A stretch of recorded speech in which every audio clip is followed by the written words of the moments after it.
नमस्कार, मैं विक्रम सिंह। केमिस्ट्री में chapter number 1 some basic concept of chemistry, इसमें आपने देखा कि हमने इसकी इंट्रोडक्शन देखी, फिर उसके बाद हमने दूसरी बात जो पढ़ रहे हैं वो है लॉ ऑफ केमिकल कॉम्बिनेशन, यानी कि रासायनिक संयोग का नियम। रासायनिक संयोग के नियम का फर्स्ट पार्ट हमने देख लिया है। अब दूसरी पार्ट देखेंगे।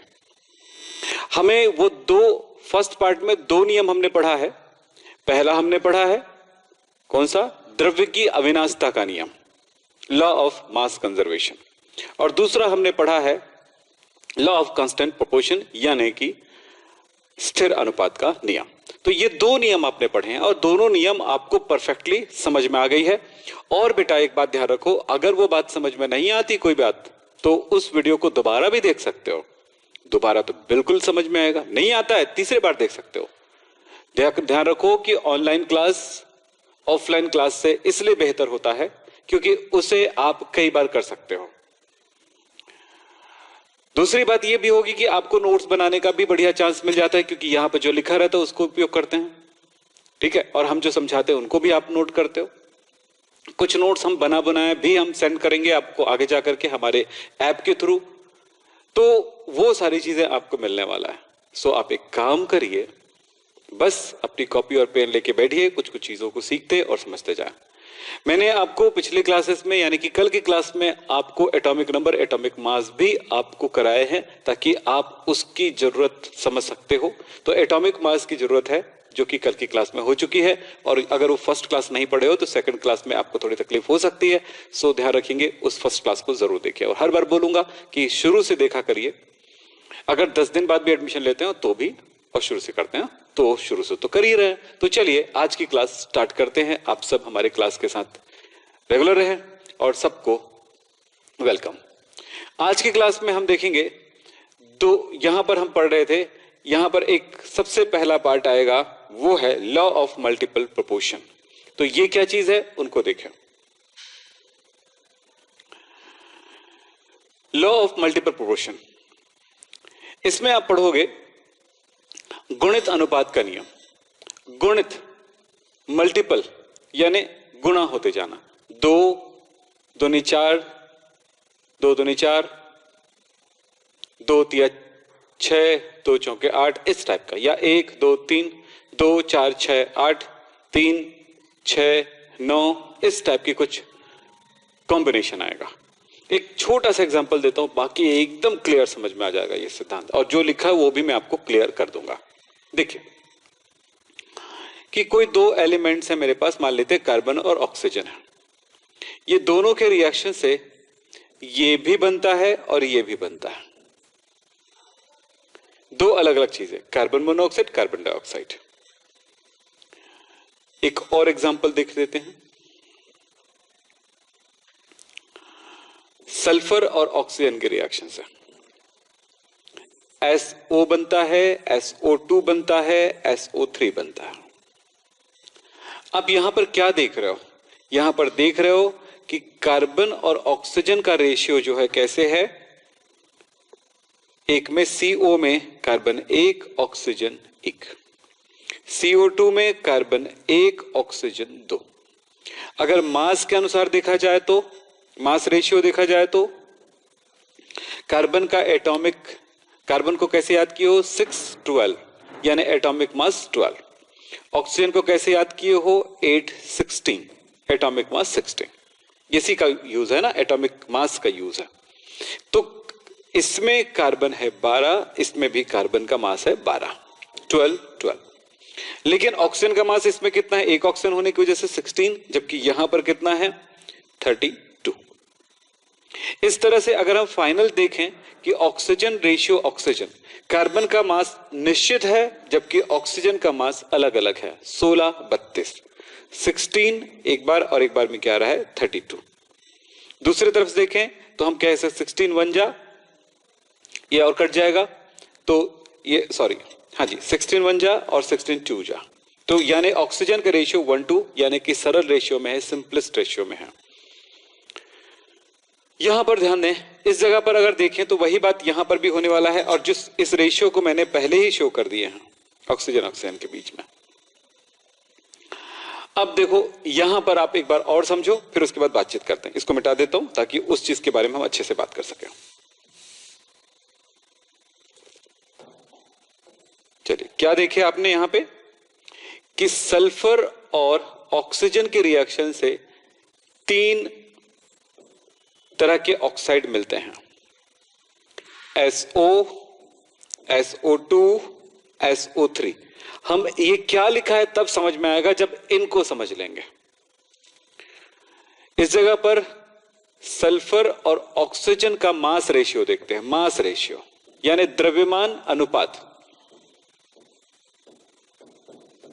द्रव्यमान अनुपात सल्फर के लिए आपने जो याद किए हैं एटॉमिक मास, एटॉमिक नंबर 16, 32, और ऑक्सीजन के लिए याद किए हैं 8, 16।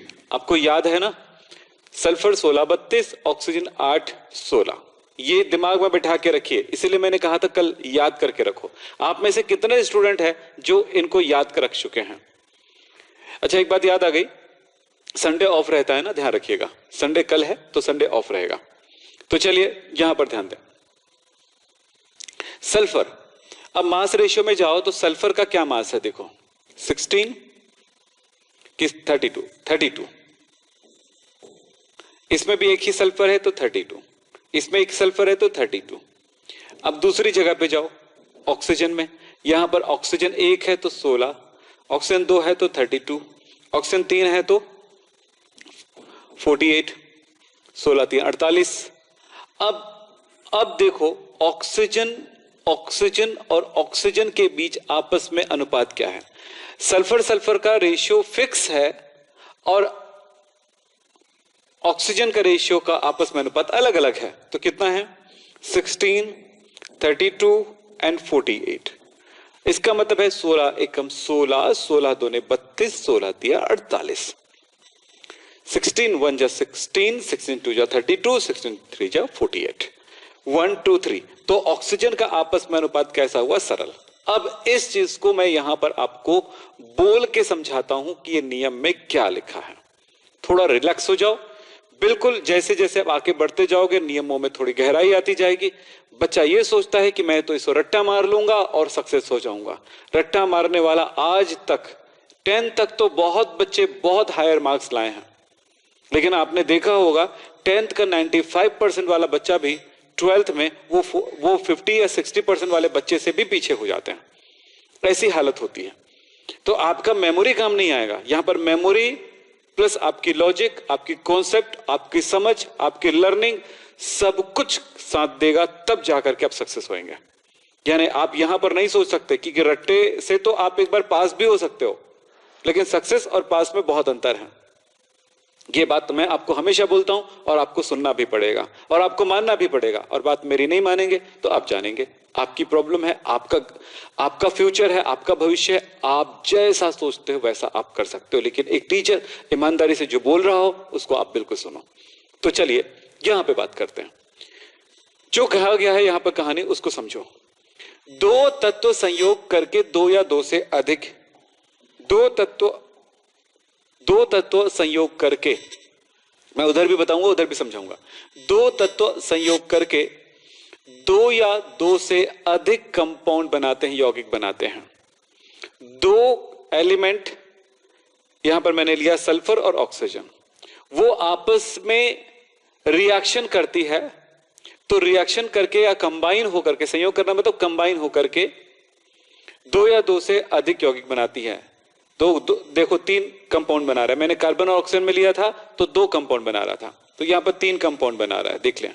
ठीक है, यहां तक की लिखा है according to this rule if 2 elements combine to form 2 और मोर कंपाउंड्स।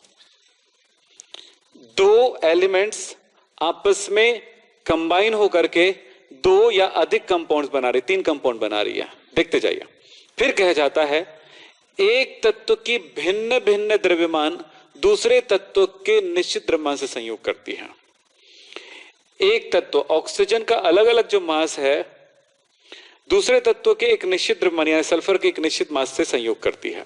अगर इस जगह पे जाकर देखिए तो क्या लिखा है, then different amount of one element which combine with a certain amount of the other element. यहां पर एक एलिमेंट है, उसका एक निश्चित अनुपात होता है, जबकि दूसरे का अमाउंट जो होता है वो अलग अलग होता है.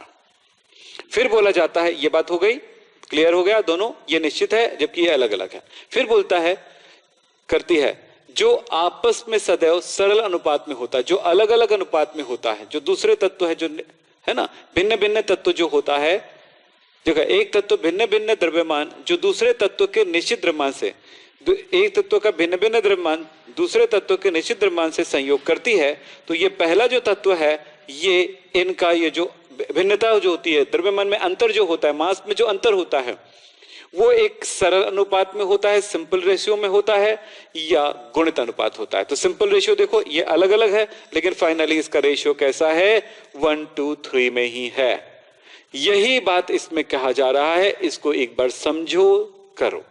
चलिए, तो ये तो हो गया, ये बातें क्लियर हो गई, आपके समझ में आ गया होगा मैंने क्या बताया यहां पे. चलो,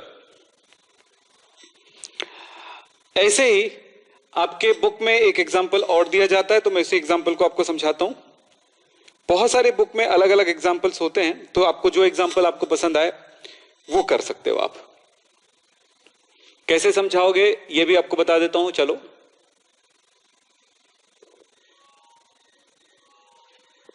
यहां पे बताता हूं, एक एग्जाम्पल बताता हूं. यहां पर लिखो ऑक्साइड्स ऑफ नाइट्रोजन. इस एग्जाम्पल को दे देता हूं. कुछ टीचर्स को ये एग्जाम्पल पसंद है, या किसी बुक में स्पेशली लिखा हुआ है तो लोगों को ये ज्यादा पसंद आ जाती है, लेकिन बात यह है कि जो रूल मैंने आपको यहां पर दिया वही आप यूज करें. नाइट्रोजन के कौन कौन से ऑक्साइड हैं उनको देखते हैं. यहां पर नाइट्रोजन और ऑक्सीजन के रिएक्शन से कुछ कंपाउंड्स बनते हैं, जिसमें होता है N2O, NO, N2O3, N2O4, N2O5. तो इस बेस पर आपको अलग एक टेबल बनाना है. इसको नहीं नोट करना आप, मैं सिर्फ समझाने के लिए लिखा हूं, तो इस पे ध्यान दीजिएगा. तो इसको बनाते समय एक टेबल बना लीजिएगा. सिंपल ये समझ में आ जाती है, टेबल बना लेते हैं.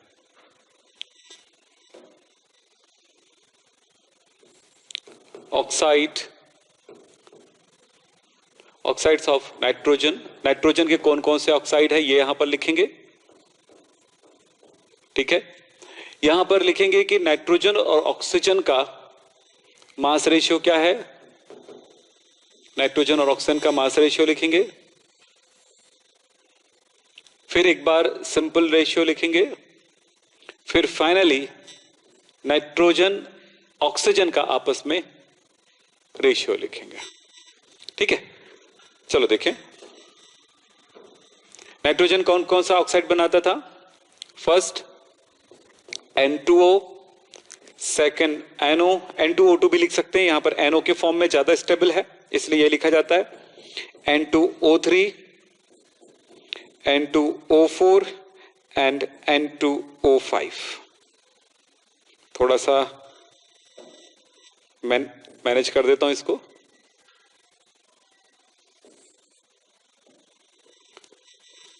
अलग अलग पार्ट में इसको शो कर देंगे. चलो, ये हो गया. अब एक एक करके देखते हैं. इसको नाइट्रस ऑक्साइड कहते हैं. अगर नाम लिखना चाहो तो मैं लिख देता हूं यहां पे. नाइट्रस ऑक्साइड, ये नाइट्रिक ऑक्साइड कहते हैं इसको. इसको कहते हैं नाइट्रोजन ट्राइऑक्साइड.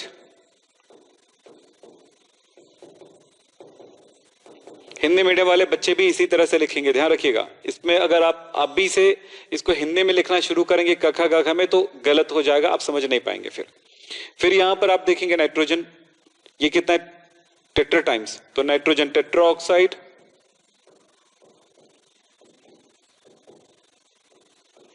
आप मेरे साथ लिख सकते हो, कितना आसान जल्दी हो जाएगा ये नाइट्रोजन पेंटा ऑक्साइड.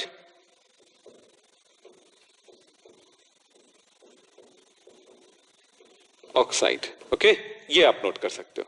अब बेटा नाइट्रोजन और ऑक्सीजन, नाइट्रोजन का एटॉमिक नंबर, एटॉमिक मास मैंने याद कराया है 714। इस तरह से क्या होता है, बार बार वो चीजें आती जाती है ना, तो दिमाग में बैठते जाता है, छोड़ना नहीं है, ठीक है। और ऑक्सीजन का भी याद कर लियो तो पक्का हो गया आप याद, 816।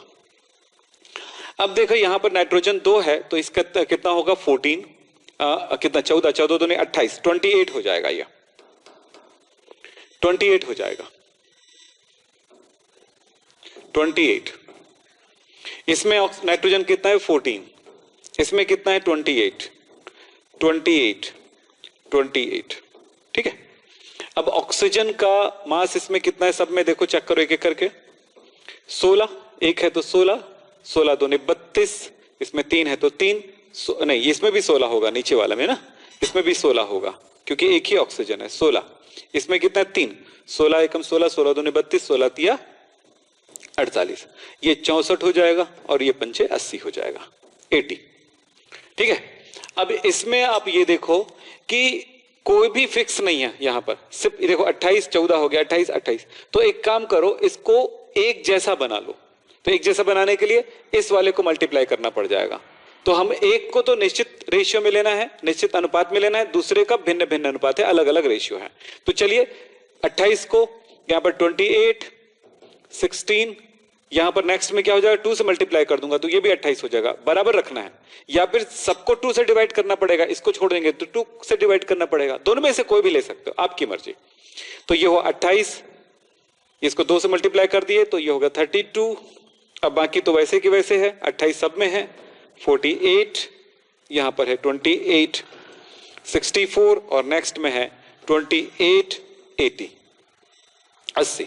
अब ऑक्सीजन ऑक्सीजन का रेशियो देखो, 16 एकम 16, 16 दूनी 32, 16 तीन 48, 16 चौक 64, 16 पंचे 80। तो ये हुआ 1:2:3:4:5। मतलब क्या बोला, और ऑक्सीजन नाइट्रोजन का बस रेशियो दोगे तो कितना है 1:1:1:1 रेशियो में है।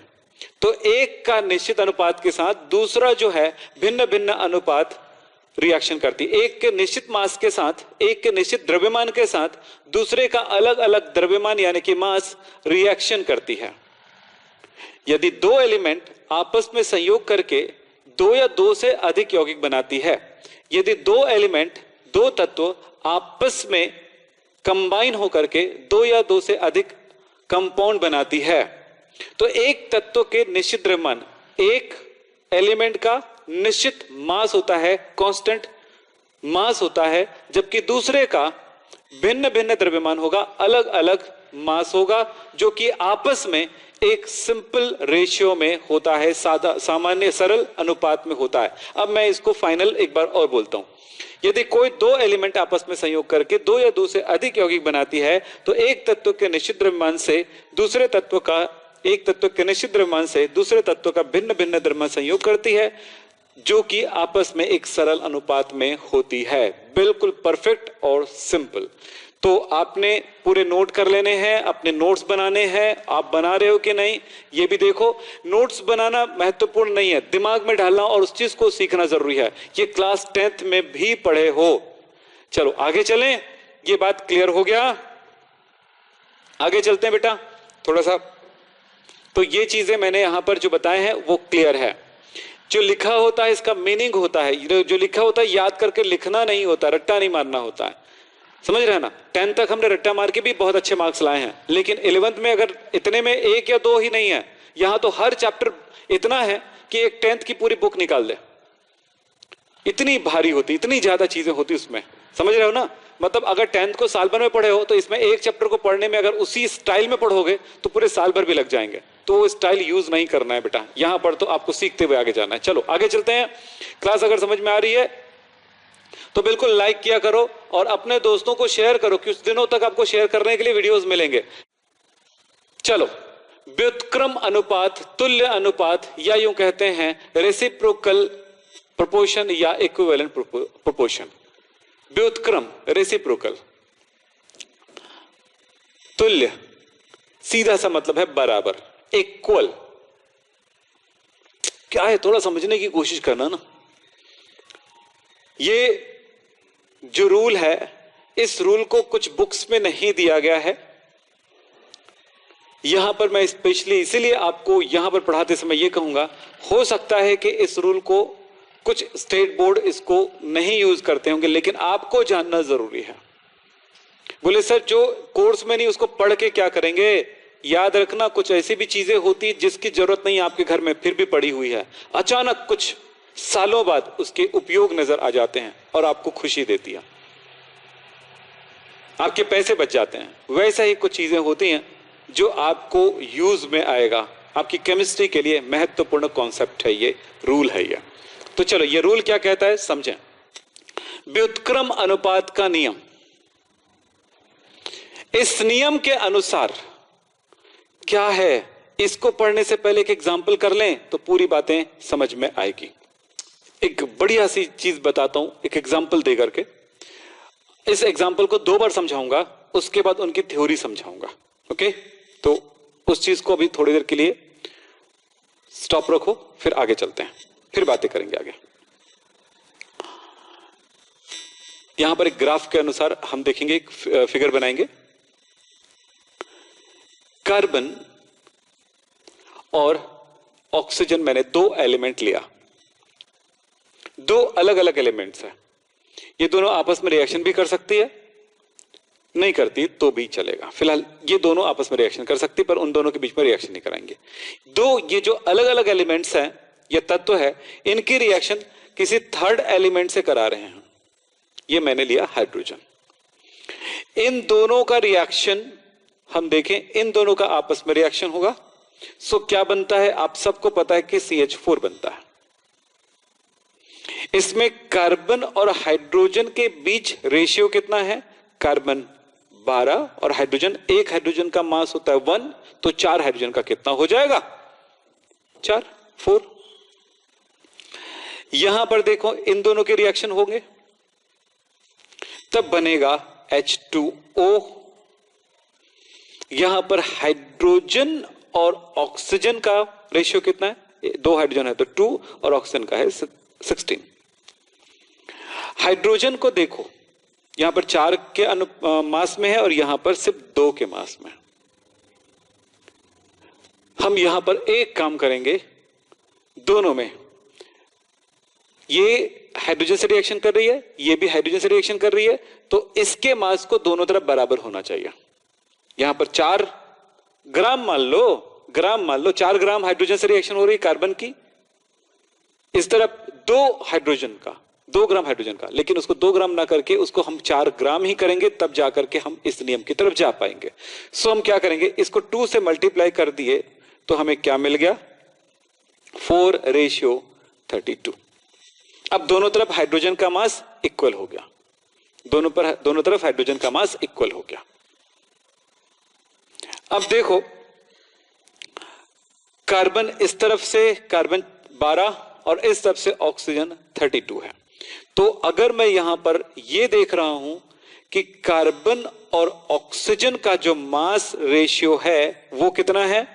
कार्बन का 12, उधर ऑक्सीजन का 32। तो इसका क्या मतलब है, मैं आपको यहां पर समझाता हूं, जरा ध्यान से समझो इस बात को।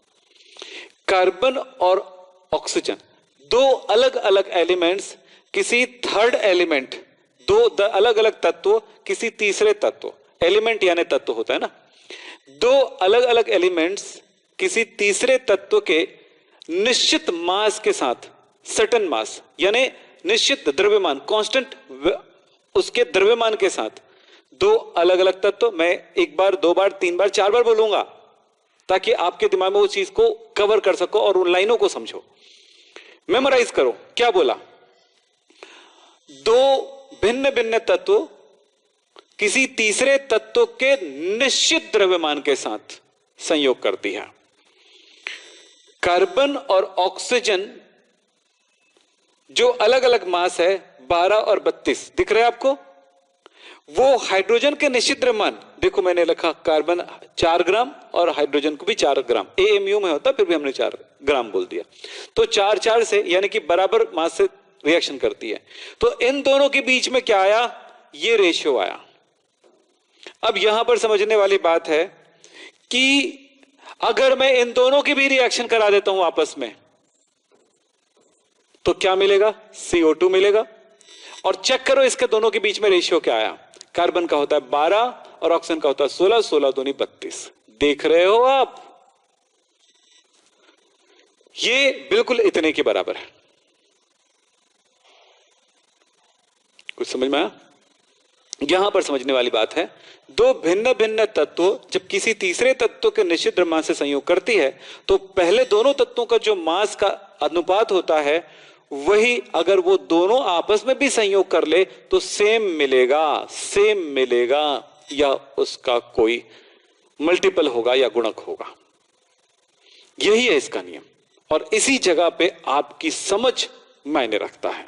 दो यहां पर देखें कैसे इसको हमने इसमें लिखा है, दो तत्वों की भिन्न भिन्न मात्राएं जो किसी तीसरे तत्व की एक निश्चित मात्रा से संयोग करती है।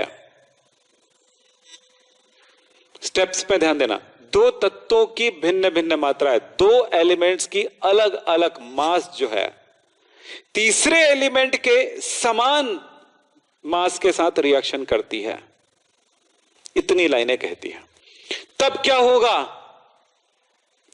पहले उन तत्वों के द्रव्यमान समान होंगे। अगर ये दोनों इसके समान मात्रा से संयोग करती है तो इन दोनों का द्रव्यमान जो है वो उसी के समान होंगे जब वो आपस में रिएक्शन कर लेगा, जैसा कि मैंने आपको उस फिगर में बताया था। उनकी गुणित अनुपात होगी अथवा समान अनुपात होगा बोला है। ये पूरी तरह से आप नोट कर लो। इस बात को जो मैंने पढ़ा है अगर अभी क्लियर नहीं हुआ तो बाद में रिवाइज करके क्लियर करो, एकदम एग्जैक्ट बात समझ में आ जाएगी, क्लियर समझ में आ जाएगी। तो कोशिश करो एक बार अच्छे से इसको समझने के लिए, बनाने के लिए।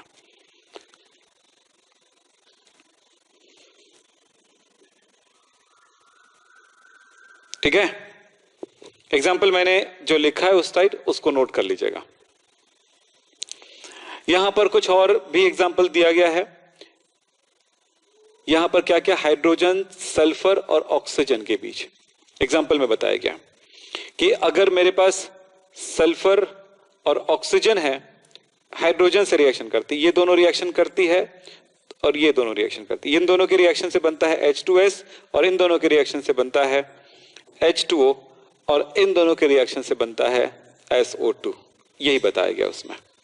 तब इसको भी एक बार प्रयोग करके देखना, इसको बना के देखना। अगर आप अलग भी कर दोगे तो भी वही होने वाला है। अगर आपने लिखा इधर हाइड्रोजन रखा, इधर ऑक्सीजन रखा, इधर सल्फर रखा, तो भी आप बता सकते हो। तो इस बार इसको कोशिश करो तो ये बात क्लियर हो जाएगा।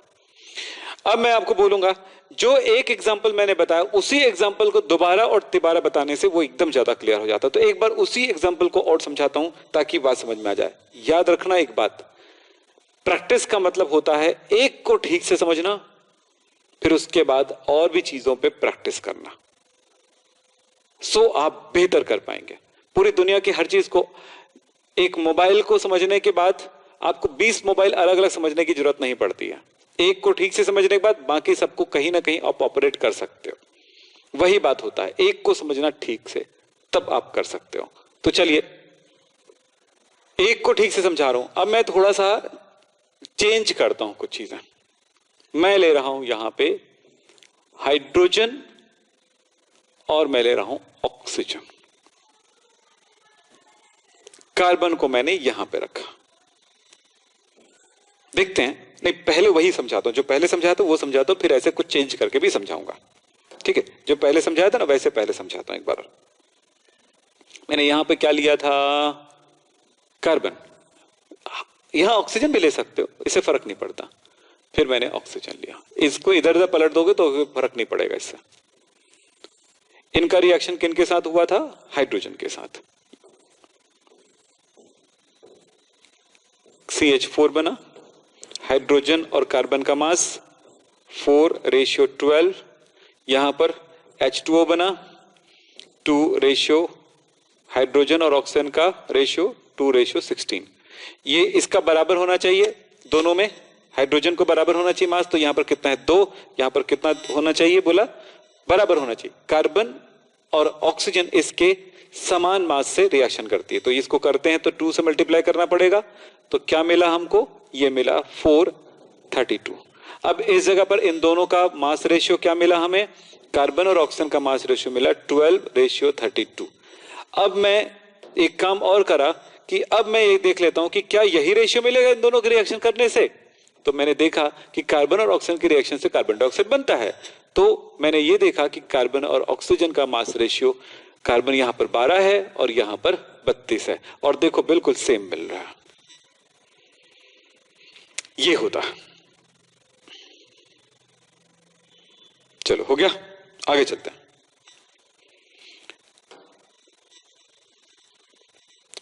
अब मैंने दूसरे तरह से सोचूंगा। मान लेते हैं आप एग्जाम के टाइम में भूल गए कि यहां पे कार्बन होना चाहिए, यहां पे ऑक्सीजन होना चाहिए, यहां पे हाइड्रोजन, कहीं भी रख लो, एक ही मतलब है। यहां पे मैंने हाइड्रोजन रखा, यहां पे मैंने रख लिया ऑक्सीजन, और यहां पे मैंने रख लिया कार्बन। ये कार्बन के समान द्रव्यमान से रिएक्शन करने पर क्या होगा? चलो चेक करते हैं, ठीक है। तो ये दोनों के रिएक्शन से बनता है CH4, और C को यहां पर क्या करना पड़ेगा? कांस्टेंट रखना पड़ेगा। तो कैसे रखेंगे? तो कार्बन का द्रव्यमान कितना होगा और हाइड्रोजन का? कार्बन यहां पर 12 है और हाइड्रोजन 4 है। यहां पर इन दोनों के रिएक्शन से क्या बनेगा? CO2।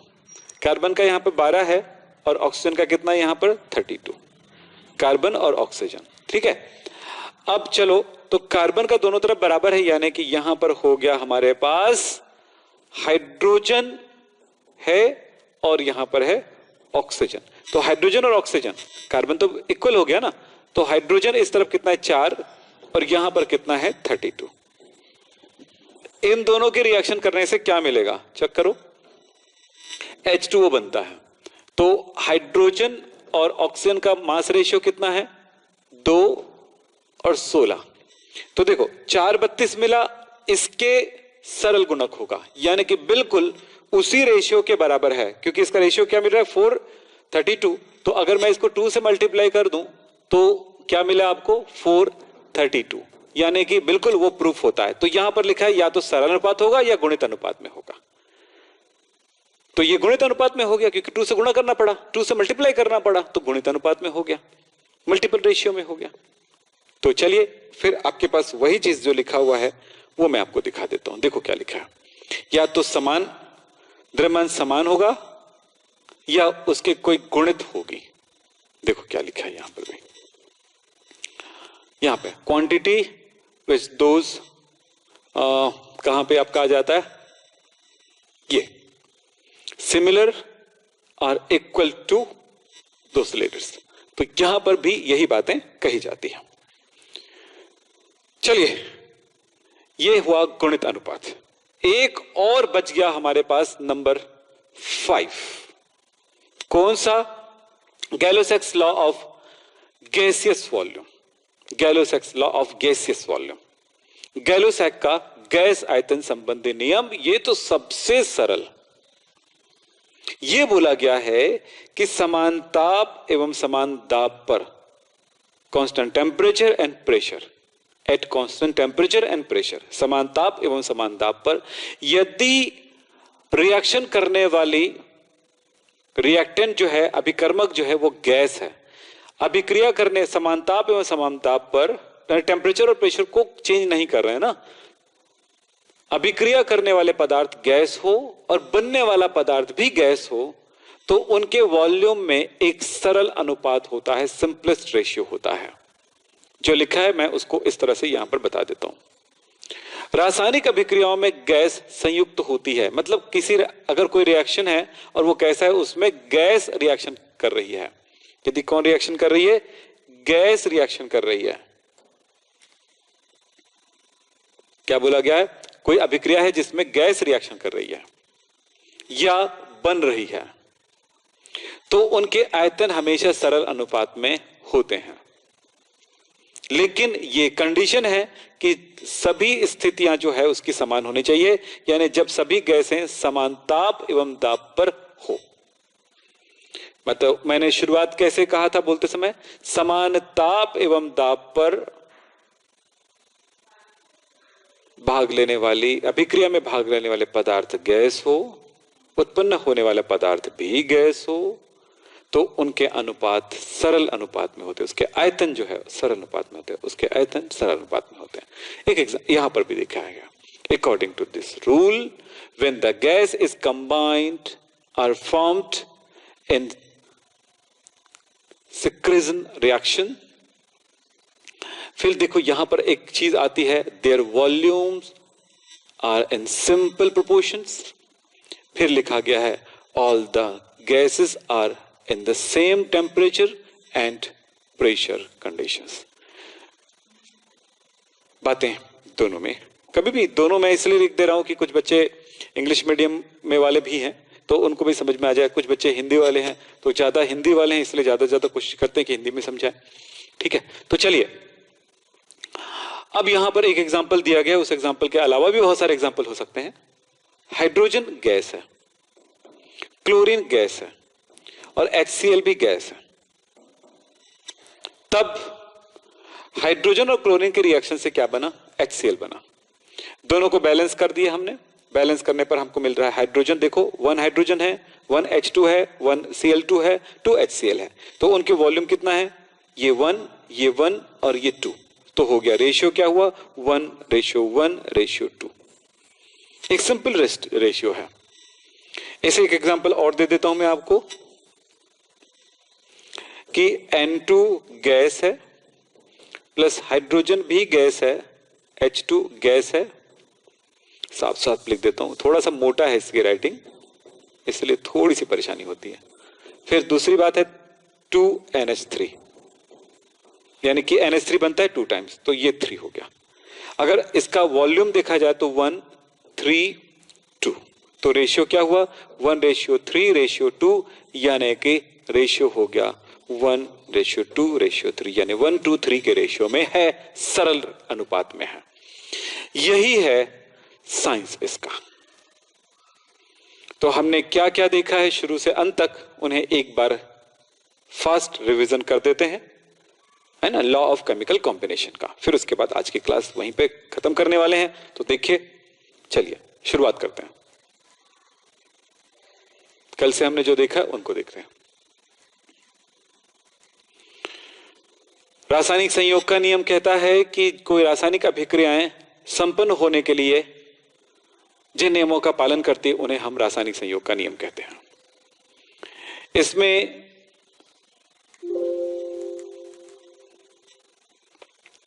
रासायनिक संयोग के हमारे पास 5 नियम हैं।